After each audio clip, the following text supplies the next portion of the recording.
Yeah, writing this book to me was because I discovered so many incredible things about my mother. Like any decision that she had made differently, the trajectory of my life would have been completely different, right? Right. And seeing everything that she has done, I realized that, my goodness, how ironic is it that this woman has a daughter who's a world class, jumper of obstacles, right? Because before I ever physically jumped over a hurdle, my mom was figuratively going over them. She when she was pregnant with me, she decided to stay in Canada, even though it was difficult. She had no status, no money, and she was working for, an elderly rich couple who took advantage of her. And the moment she goes into labor with me, she's living in their basement, and they don't really want to take her to the hospital. They're inconvenienced by her going into labor with me.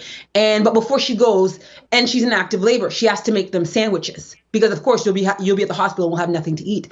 And so those were the kind of indignities that my mother was up against. But she didn't go back to St. Lucia, and she refused to go back because she knew the opportunity that she wanted for us.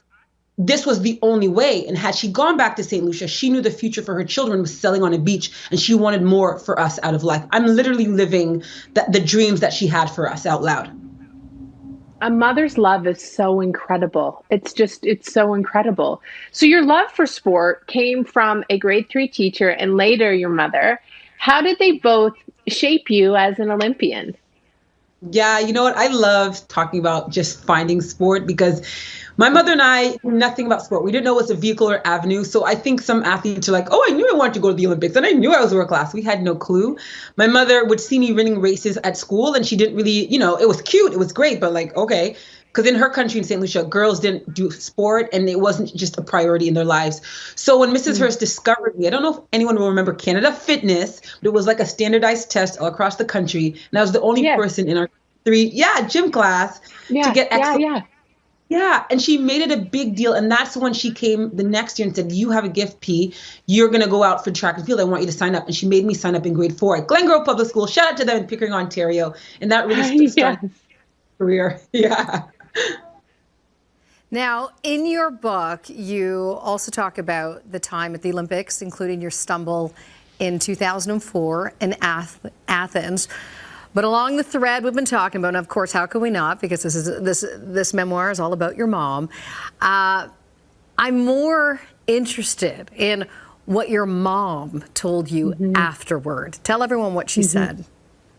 Yeah, she said, you are the gold. Those were her literal words on the phone as I'm a crumbled mess. I'm devastated.